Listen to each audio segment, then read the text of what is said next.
There was a time, not so long ago, when ninjas ruled the world, or at least the world of video stores. They came in shiny headbands, color-coded outfits, and dubbed voices. They fought evil, they fought each other, and they fought continuity. At the center of this neon storm stood one man.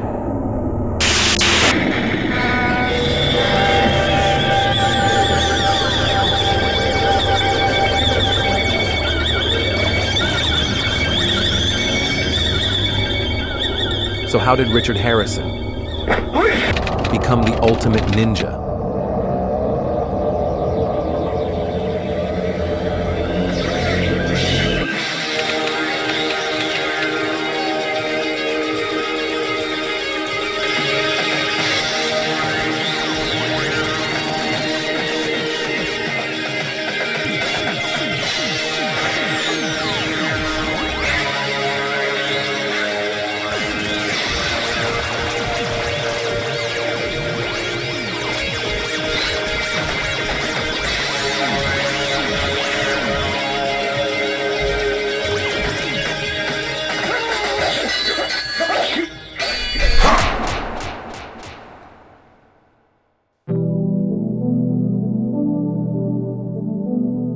In the 60s and 70s, Richard Harrison was a familiar face in European genre cinema.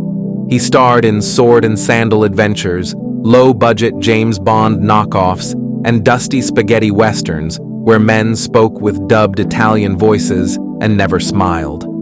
Harrison wasn't a household name, but he was working, traveling, surviving. Until, slowly, the calls stopped coming. By the early 1980s, Hollywood didn't remember him. Europe had moved on. And so Richard packed up what was left of his career and drifted east.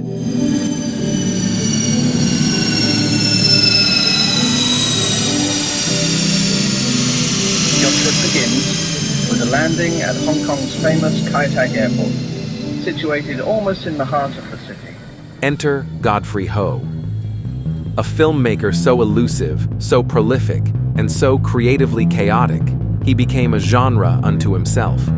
Ho specialized in a bizarre technique now infamous among VHS archaeologists, cut-and-paste filmmaking. He would take unfinished, unrelated foreign films, often Thai, Filipino, or Korean, and splice in new scenes with Western actors.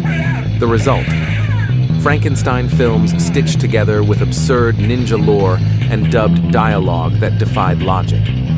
Some say he made 80 ninja movies, others say over 100. Truth is, no one really knows. And in the middle of it all was Richard Harrison.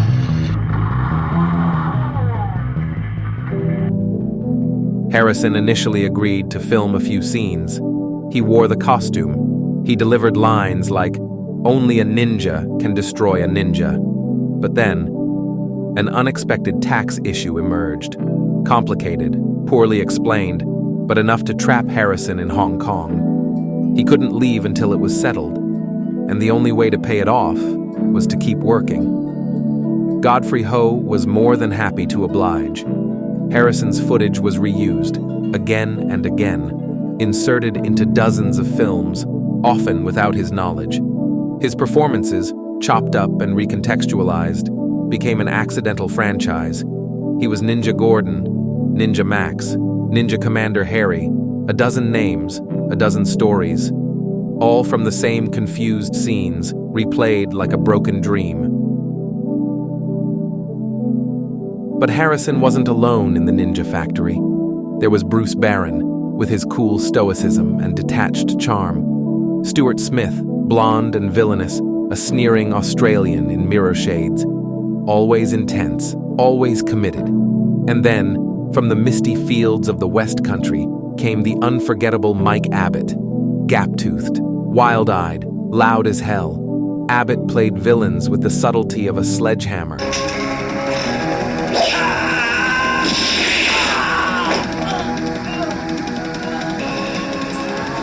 You bastard! Prepare to die! And then there was Pierre Kirby. Unlike the others, Kirby was a real martial artist. Fast, fluid, authentic. He starred in just 9 films, all made in a burst between 1987 and 1988. Then, just as quickly, he was gone. The story is murky, like everything in this tale. Whispers say he disappeared at sea, possibly during a drug deal gone wrong. No body was ever found. Kirby remains a ghost, a flickering presence in grainy TV ninja battles, forever frozen in time.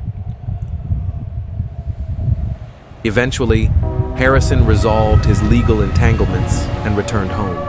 He never worked with Godfrey Ho again. In interviews, he was candid. He claimed he'd been tricked, that he had no idea his footage would be exploited in so many ways. But he never seemed angry, only tired. A man looking back at a strange chapter in his life that he didn't quite understand. He didn't set out to become the ultimate ninja, but that's where he ended up. And somehow, that's exactly where he belongs.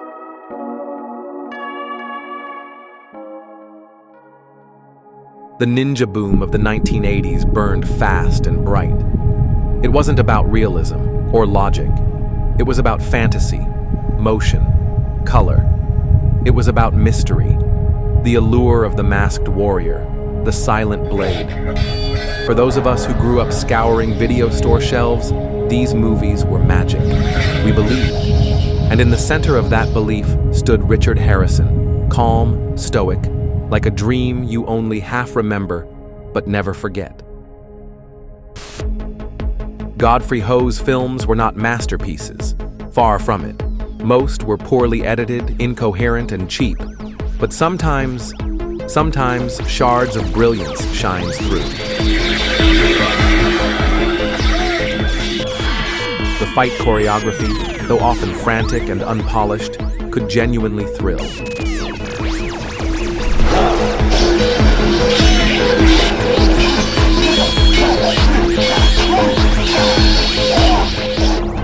One wonders, had Ho the time, budget, and perhaps a clearer vision?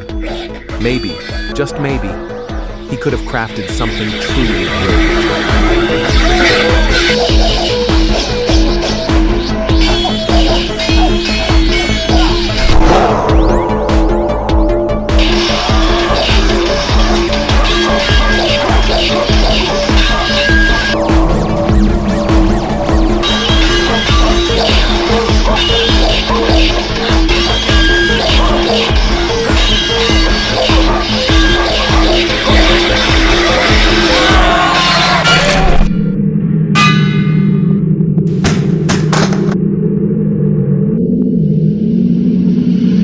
I am the champion of the ninjas.